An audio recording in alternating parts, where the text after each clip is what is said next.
À l'écoute des RFI en direct de Paris, il est 17h.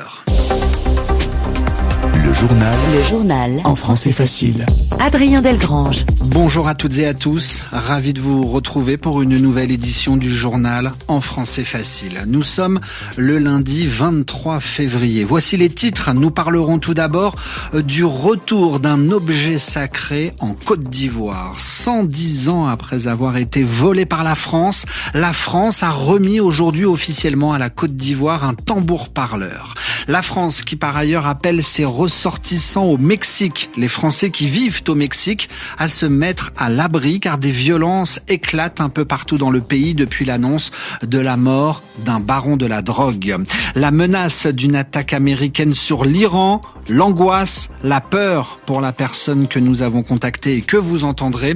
Un dernier mot dans l'actualité française, ce sont les inondations. Même si le niveau de l'eau baisse dans l'ouest du pays, 3 départements restent toujours en alerte rouge. Voilà pour les titres. Soyez les bienvenus. Le journal en français facile.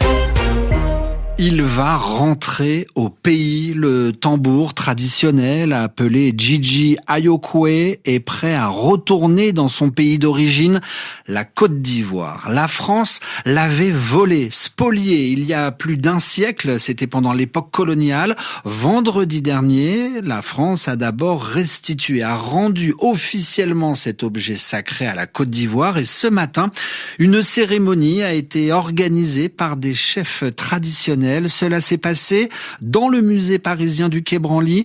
Lisa Villy, vous y avez assisté.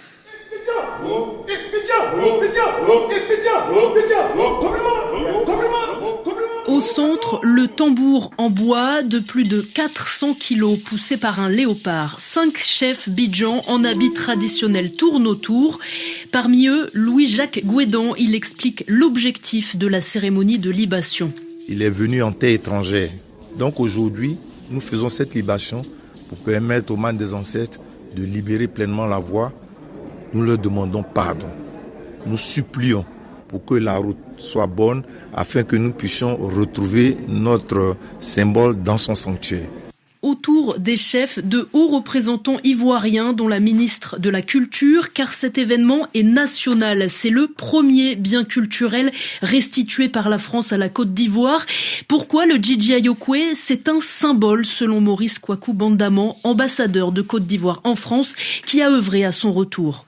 De tous les biens qui ont été arrachés pendant la colonisation, il fait partie des tout premiers. C'était l'époque des travaux forcés. Et c'est parce que ce tambour appelait à la résistance qu'il a fait l'objet d'une saisie militaire par les forces coloniales. Les Bidjans n'ont pas cessé de se mobiliser pour aller arracher leur tambour des mains de colons.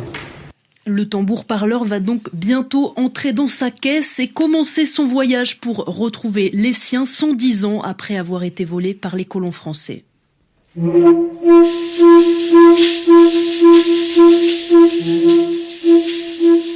Un reportage Lisa Villy enregistré ce matin au Quai Branly à Paris avec ce tambour. C'est le premier bien culturel restitué, rendu par la France sur une liste de 148 biens demandés par la Côte d'Ivoire. Toujours sur le continent africain, une frontière qui ouvre et une autre qui ferme. Le Tchad ferme sa frontière avec le Soudan. N'Djamena avance des incursions répétées de groupes armés impliqués dans la guerre au Soudan. Autre frontière cruciale, cette fois entre la République démocratique du Congo et le Burundi. Mais on parle ici de réouverture. Le point de passage entre Uvira et Bujumbura a rouvert ce matin après plus d'un mois.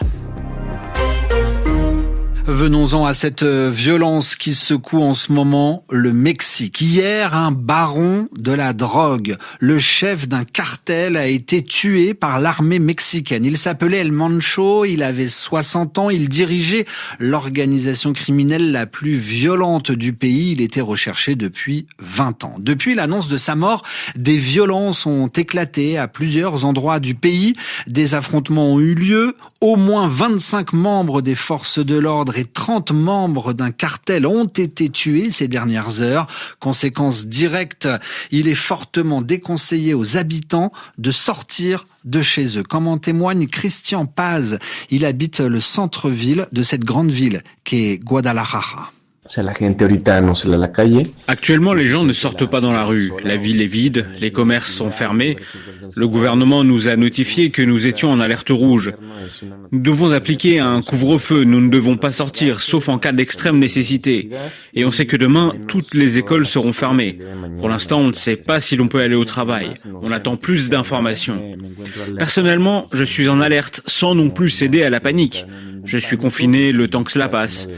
On ne sait pas si cela va se prolonger sur plusieurs jours. Finalement, on attend que l'on nous donne des nouvelles, que l'on nous dise quoi faire.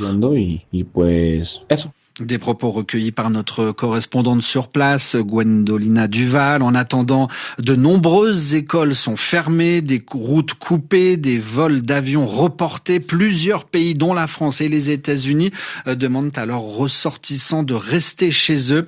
Enfin, pour la présidente du Mexique, Claudia Sheinbaum, la priorité est de rétablir la paix et la sécurité dans le pays le plus rapidement possible.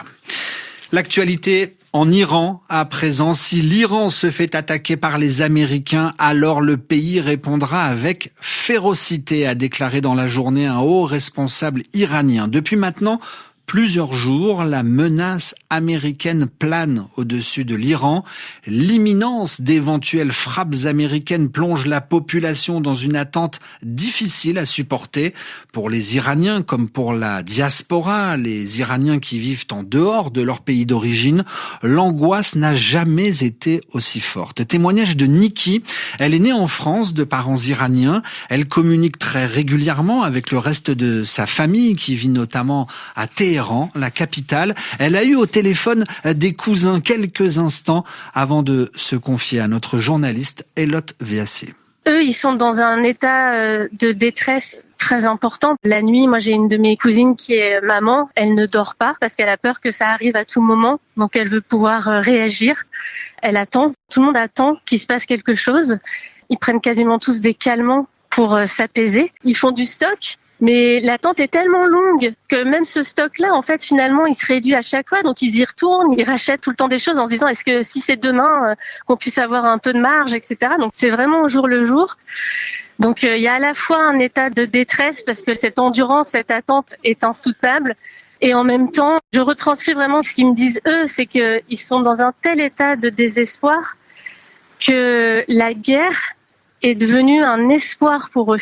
Ils ne voient pas d'autres issues possibles. Ils veulent qu'il se passe, quoi qu'il arrive, quelque chose pour que ce régime tombe. Et en ce moment, ce quelque chose, c'est l'attente d'une guerre.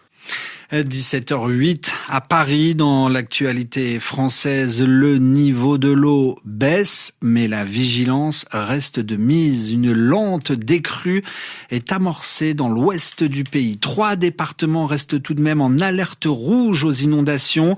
La Loire-Atlantique, le Maine-et-Loire et la Charente-Maritime. Juste avant de refermer ce journal, le témoignage d'une auditrice afghane. Elle a vécu très longtemps à Kaboul, la capitale. Elle s'appelle Najiba. Elle vit désormais à Paris. Et c'est entre autres grâce au journal en français facile qu'elle parle aussi bien notre langue. J'écoute le journal en français facile pour améliorer mon français et aussi pour savoir plus en plus par rapport à la situation en France et du monde. C'est une langue très difficile. Pour moi, en tant qu'Afghane, c'est difficile car on n'est pas la même racine avec votre langue. Et on vient d'une langue indo-aryaï et votre langue vient de latin. Et pour nous, c'est très difficile car on n'utilise pas le même alphabet. Et la grammaire est aussi très difficile, très très difficile. Analyse de Najiba. Merci de nous écouter. Vous êtes de plus en plus nombreux à écouter et à télécharger le journal en français facile et nous vous en remercions. Le journal en français facile du lundi au vendredi, 16h, temps universel, quand vous le souhaitez sur notre site internet françaisfacile.rfi.fr. À demain pour une nouvelle édition.